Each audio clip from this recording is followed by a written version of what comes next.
Hi, everybody. This is Scott McLeod with another episode of the Coronavirus Chronicles. I have here with me today Melissa Agadello. She's the principal of the San Diego Met, which is a wonderful high school in San Diego, California.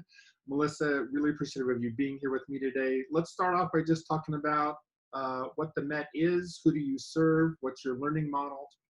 Great. Thanks for having me, first of all. It's a pleasure to be here. And thanks for having these conversations. I know as a leader, I've learned a lot from getting to hear other people's perspectives. So getting to share mine is really valuable for me too. The San Diego Met is an atypical high school under the umbrella of the San Diego Unified Public School District. So we're not charter, which a lot of other big picture schools are. A lot of them are district-based too. We serve about 155 students from all across San Diego County. And the one big commonality of our students is that our students truly do come to us because they want to learn differently. We are about 50% free and reduced lunch. I often share that in the city of San Diego, that number is always low because with border issues and some fears around possible legal repercussions, we know of a number of our families who are not properly possibly registered within those systems. So on paper, we're at about 50% free and reduced lunch. We serve a population of roughly about 45% Latino students and first generation. And then we have about 8 to 10% African American, with the remainder being mostly a white population. We're 50-50 female-male, which is kind of a hilarious thing about our school. We're exactly 50-50. And as I said, our students come from all over San Diego County. So as far north as almost to the Encinitas area, and as far south as the border. We have students that come that live within minutes of the San Diego border with Tijuana. So that's who we are. Awesome, thanks. So tell us a little bit about what your adjustment was like. You referenced that you're a big picture learning school, which has a very robust pedagogical model centered around problem solving and inquiry and a real world authentic work. So what has that looked like as you've gone remote? Well, I'll start off by saying that I think, got to see echoes of what was coming down the pipe because the San Diego Met co-locates on a community college campus. So we actually are situated on the Mesa Community College campus. And so as the UCs were beginning to announce the shutdown, we had a very strong inclination that even if San Diego Unified wasn't going to, we likely were going to have to vacate because of our location. So I felt like we got a little bit of a jump on the thinking, but once everything started happening so incredibly fast, we realized that our thinking was not appropriate to what was actually happening. So for us, there were a couple of huge challenges. First of all, our students spend 2 days a week at internships. And we focus a lot of our individualized one student at a time model, as most big picture schools do, around those personal projects that students were doing with professionals. And those all disappeared. And so then the very important question began to come up, well, what do they do instead, right? And I just, I wrote a blog post for Big Picture about how hard that instead is. How do you replace something that's irreplaceable? So what we started doing initially was we started just simply looking at the nuts and bolts of it. How do we maintain our relationships? Number one, how do we make sure that every student is getting outreach, even during the time when, the digital divide is real, when the vast majority of our students did not have access to online? Or if we knew we sent them home with a computer, some of them that would say to us, yes, but my siblings don't have computers and we're now all fighting for this one Chromebook. So our initial thinking was simply triage, connection, figuring out our student situation, establishing a vigorous tracking document so that we could begin to ensure we knew where each of our students were. As I mentioned before, the border was an issue. So we knew that we had families that had rushed to be able to get family support and were likely back in Mexico. And so we were attempting to contact students that we knew the families, because of lack of work and needing to socioeconomically support each other, had chosen to go into to see family in varying parts of Mexico. So that was our number one. Our number one initially was, let's reach out to everybody. Let's make sure we know where they are. Let's reiterate to them how much we love them and be very transparent about everything we don't know.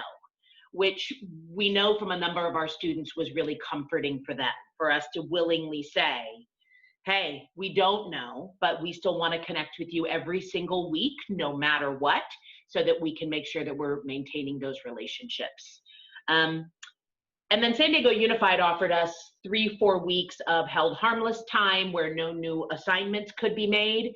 I treasured that time for 2 reasons. Number one, it really let us focus on relationships and connections without students feeling gun shy about not wanting to respond to us out of, fears or concerns. And then we didn't start actually grading anything until April 27th. So, Melissa, you had this grace period of a few weeks, which you called the home harmless time, right? So, but I know that you all just didn't shove worksheets and homework buckets at your students. So what has learning looked like after that period? Particularly access to your outside partners, right? Right.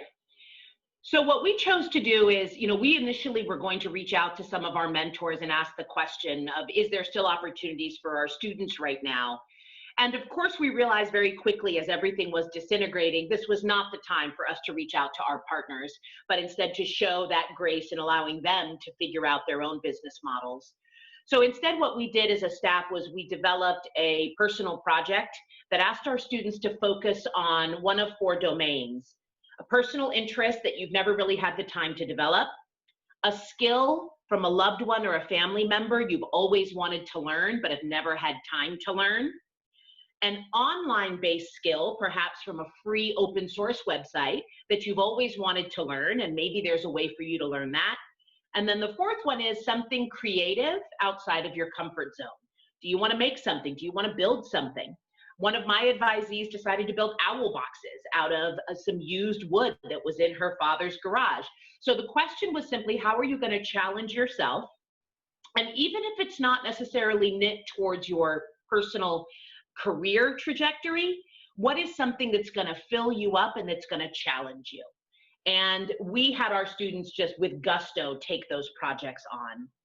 The other gift that I think the coronavirus time has offered us is the massive, how well this illustrated that meaningful inquiry-based learning that is connected to students' passions will create interest regardless of a grade.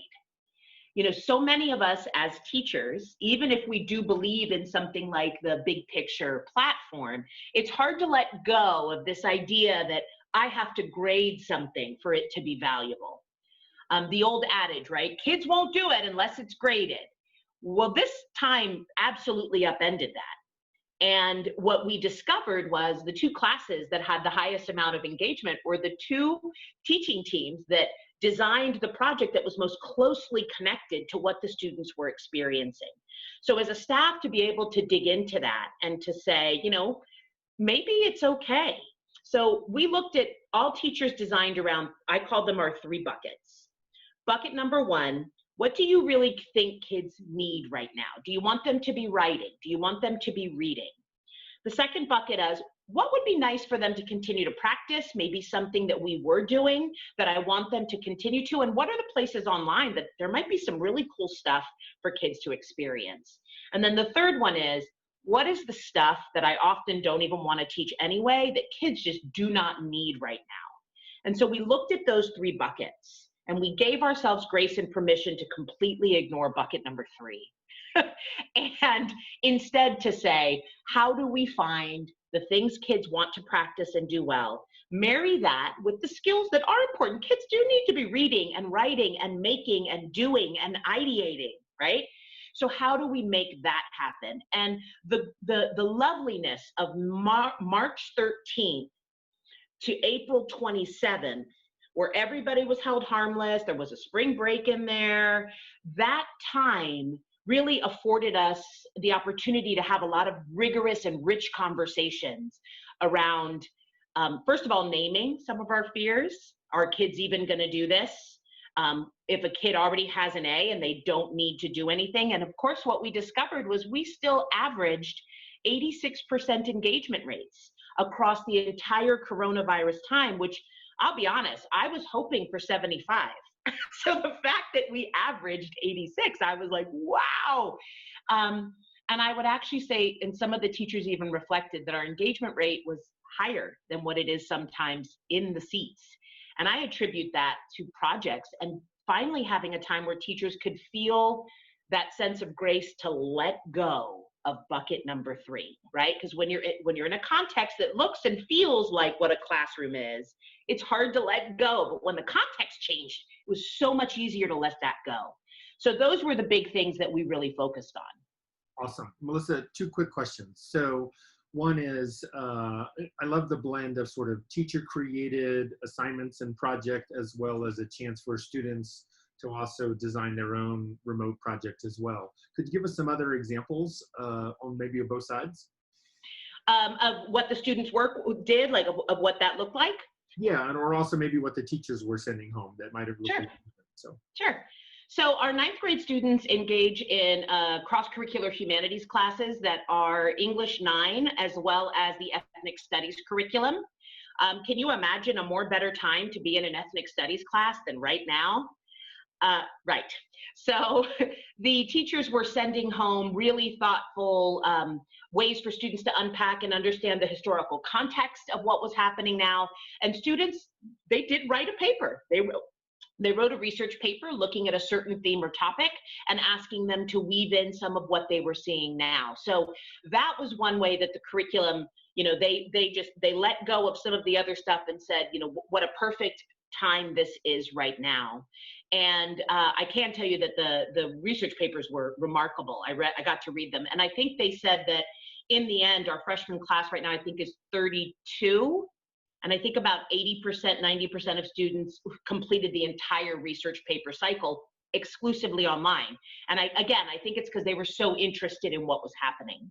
The second, I think, really great example is our 11th grade humanities team. And they really embraced bucket number 1.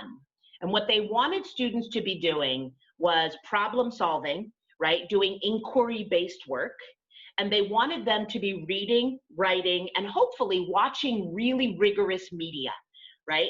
Media that was going to help them push their thinking. So their project was a look at American culture in any varying way, shape, or form that a student wanted to pitch that. It was a wide open field. They had remarkable engagement numbers. Well over 95% of students regularly engaged and turned in all of their final products, which again were student designed. And I got to see everything from a group of students who was really interested in different notions of what the afterlife might be. So they did a series of interviews online with anybody that they could find, and they put together a little mini documentary. I saw students who were really interested in looking at rap lyrics. So they looked at a couple, J. Cole, and they looked at some of the lyrics around Kendrick Lamar's work, and they were digging into the messages that were there. And they did a little bit of comparison work with old school hip hop, with looking at the lyrics to really see what are the historical contexts that they're referring to? What are these events, and how does hip hop encourage that? And then there were some students who read, I think it was Zen and the Art of Motorcycle Maintenance, where they decided to get together and take a look at that and sort of kind of futurism, just everything that goes with that. So 100% student designed, beautiful, and really interesting. And I got to pop into a few conversations that students had and hear about it. Lovely. On the personal side, they were all over the place.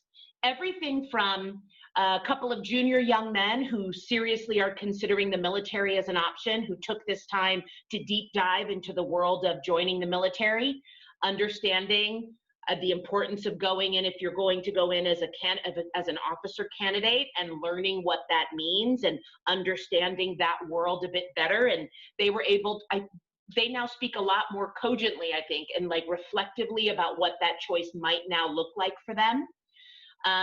We had a student who has always wanted to compose, and he finally said really clearly at his exhibition, I finally had the time to compose something. And he had it recorded online by a quartet that he managed to make a connection with, who said, yeah, we'll give it a shot, we'll record it for you. And then he tearfully reflected on how beautiful it was to get the feedback from 4 professional musicians. What else have I seen students do? This was one of my favorites. A student whose mother is a French baker and has always wanted to learn how to make brioche. And her mother explained to her, brioche is a multi-day process. Well, multi-day processes were more than available right now. So she coupled that with looking a little bit into sort of the history of like French bread making and kind of understanding the science of it. Why does it take so long to make this bread in comparison to the others? And she was able to document that process for herself. And that was one of those great examples of learning something from a parent or from a family member. We had students learn how to sew from patterns from grandmothers. We had students who learned how to knit or how to crochet from a grandmother who they were now kind of in the house with and finally had the time to sit down. We had students who did deep dives into a particular director. I'm going to try to watch at least 60% of the movie, the full videography library for a Quentin Tarantino. And I'm going to take a look at his view as a director and what he's done for us societally. And we tried to help them think about that through that sort of academic lens of like, well, you know, people research this all the time. So those are just some examples of what our kids did that they were so passionate and excited about. Melissa, that was awesome. Thank you so much. So how do you respond to the traditionalists who are really worried about learning loss over the spring, right? Like, you know, the reason we have curricula and pacing guides and standards documents and whatever, right, is because we got to keep kids on track. We got to get them ready for college. And the stuff you're talking about, owl boxes and brioche and humanities projects and Quentin Tarantino, like none of that is going to get kids college ready. Like, how do you talk to people who think that? So I think there's 2 things that we love to talk about. And first is, do we really understand the world we're preparing them for? I mean, if 2020 does not make clear that the whole world we're preparing them for is not necessarily served by old guard ways of thinking, then I'm not sure what else would make that really clear. And so part of it is we don't actually really know what we're preparing them for. And when we do look at the things I've seen coming out of colleges for where university students don't feel like they're prepared, it's really about their ability to communicate things as well as their ability to assess media and to assess writings and to think. And roteness of a worksheet or a consistent kind of rote assignment is not preparing them for that either. There's no doubt to me that the voice I hear from the university side is that the reason why kids aren't being prepared well isn't because they aren't getting enough worksheets. It's because they're not getting enough conversation and analysis and time to dig in to be able to form voice. And goodness, I mean, this generation makes really clear right now that what they have and want is voice.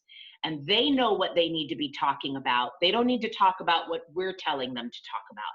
So I don't need you to write a research paper on Vietnam if you can really dig into what's happening right now with the story of George Floyd or Ahmaud Arbery or any of the unfortunate various stories that are available. So what I often say is, how do you know what you're preparing them for? And our goal is a choice-filled life. Students who leave with a choice-filled life. And if that's university, great, we're going to help you on that path. And if it's not, if it's something else, we want you to enter into that ready to be a professional, ready to be a business person, ready to be an entrepreneur, ready to have a choice-filled life. So that's often what I usually come back with is, I'm not sure what we're preparing them for. If you know, let me know. Melissa, we're at the end of our time here. I'm very grateful for this conversation. I know how busy you are. Thank you very much. The San Diego Met, Melissa Agudelo, she's a phenomenal principal. Happy viewing, everybody. Thanks. Thank you so much.